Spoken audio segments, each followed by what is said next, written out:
Bismillahirrahmanirrahim. Assalamualaikum warahmatullahi wabarakatuh.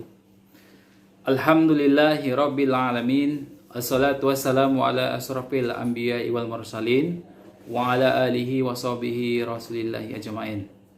Allahumma salli wa sallim wa barik ala sayyidina Muhammad wa ala ali sayyidina Muhammad. Yang saya hormati Ibu dosen Mahmubah Sri Mulasi SS MBA selaku dosen mata kuliah manajemen strategi. Yang saya hormati rekan-rekan teman-teman mahasiswa dalam mata kuliah manajemen strategi. Pertama-tama marilah kita bersyukur kepada Allah Subhanahu wa taala pada kesempatan yang berbahagia ini. Izinkanlah kami dari kelompok 6 menyampaikan beberapa materi. Yang pertama yakni bersaing dalam 3 elemen. Yang kedua produk dan tawaran nilai. Dan yang ketiga taktik bersaing. Adapun pada kesempatan ini kami akan menyampaikan anggota kelompok kami yang terdiri dari saya sendiri, Hengki Alatas, kemudian Agung Wahyudi, kemudian Angga Irawan, dan yang terakhir Hasrul Gunawan. Baiklah, pada kesempatan ini izinkanlah kami menyampaikan makalah kami kepada teman-teman. Kami menyadari banyak mungkin kekurangan dalam makalah kami ini, kami mohon dimaafkan. Baiklah, untuk yang pertama yang akan menyampaikan makalah ini yang akan disampaikan oleh Angga Irawan. Kepada saudara Angga Irawan dipersilakan dengan segala hormat. Baiklah, saya akan mencoba menyampaikan materi dari kelompok kami. Yang pertama, bersaing dalam 3 elemen. Strategi dalam keunggulan bersaing. Beberapa strategi yang sering dianggap populer dan cukup memadai dalam menciptakan keunggulan bersaing, sebagaimana pendapat David Crapen dalam Ali Hasan pada tahun 2009, yaitu keunggulan bersaing nilai produk bagi pelanggan tinggi biaya relatif rendah. Sumber-sumber keunggulan tingkat keahlian tinggi, sumber daya bagus terbagi 5. Yang pertama, berkinerja tinggi, berkualitas, memiliki keistimewaan yang unik, pelayanan termasuk layanan pernah jual baik dan terandalkan. Yang kedua, market share tinggi, unggul dalam akses raw materials, kelengkapan fabrikasi yang bagus, tidak selalu berasosiasi dengan harga yang rendah. Yang ketiga, fokus strategi, memiliki target market yang khusus, produk lain terbatas. Keempat, saluran distribusi intensif, promosi tinggi. Yang kelima, sistem distribusi, brand name, pengukuran biaya dan investasi.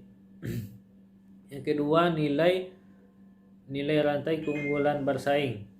Dalam hal ini nilai rantai ini menunjukkan berbagai implikasi, yaitu mengenai yang pertama, sejumlah resepsi nilai bagi pelanggan yang akan bersaing, yang akan saling berkaitan dari supplier sampai pada pelanggan. Yang kedua, informasi mengenai resepsi nilai dan berfungsi lebih baik atau menjadi lebih buruk. Yang ketiga, investasi pada skill, sumber daya dan strategi pasar berhubungan dengan semua pelaku yang berurutan dalam rantai tersebut. Selanjutnya, ketiga, komponen keunggulan bersaing. Pengukuran keunggulan bersaing dalam penelitian Day dan Wesley dalam Bagas Prakosa pada tahun 2005 yang menyatakan ada 2 pijakan dan menciptakan keunggulan bersaing. Pertama, sumber daya terdiri dari keunggulan keahlian dan keunggulan dalam bahan baku. Lalu yang kedua adalah keunggulan posisi yang terdiri dari keunggulan biaya relatif rendah dan keunggulan nilai bagi pelanggan. Sementara Bagas Prakosa pada tahun 2005 sendiri menggunakan indikator keunggulan bersaing yaitu Baiklah, saya akan melanjutkan materi dari kelompok kami, yaitu yang kedua, produk dan tawaran nilai. Orang memenuhi kebutuhan dan keinginan dengan produk.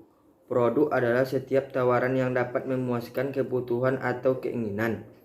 Merek adalah tawaran dari suatu sumber yang dikenal, suatu nama merek misalnya McDonald, mengandung banyak asosiasi dalam pikiran orang, yaitu hamburger, anak-anak, dan makanan cepat saji. Asosiasi ini membangun citra merek, brand image.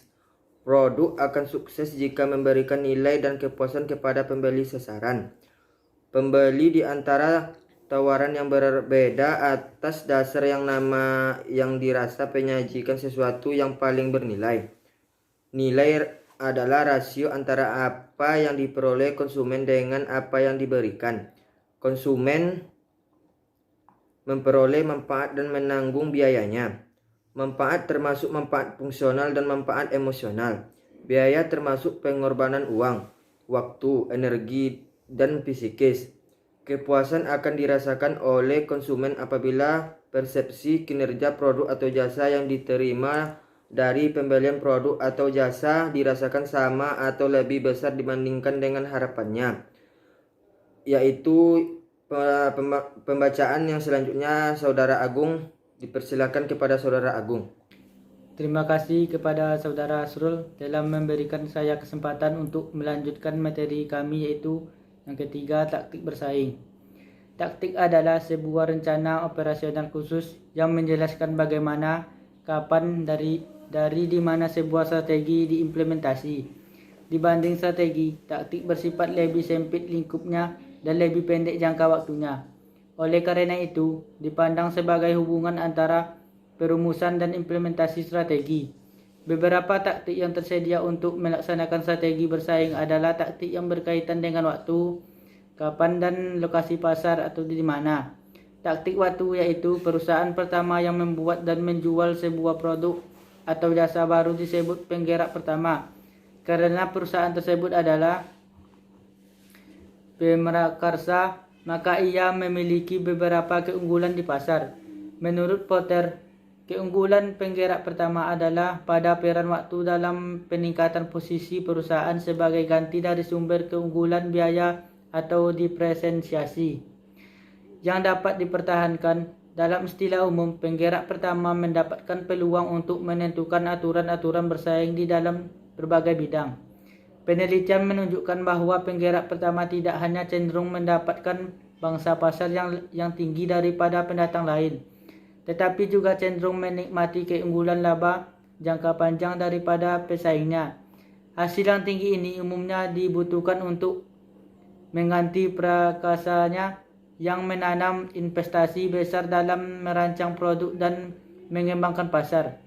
Beberapa keunggulan menjadi penggerak pertama adalah perusahaan mampu membangun reputasi sebagai pemimpin dalam industri. Itulah pemaparan dari kelompok kami, dari kelompok 6. Jika ada dari kawan-kawan yang ingin bertanya, silakan di chat di kolom komentar. Demikian yang dapat kami sampaikan. Assalamualaikum warahmatullahi wabarakatuh.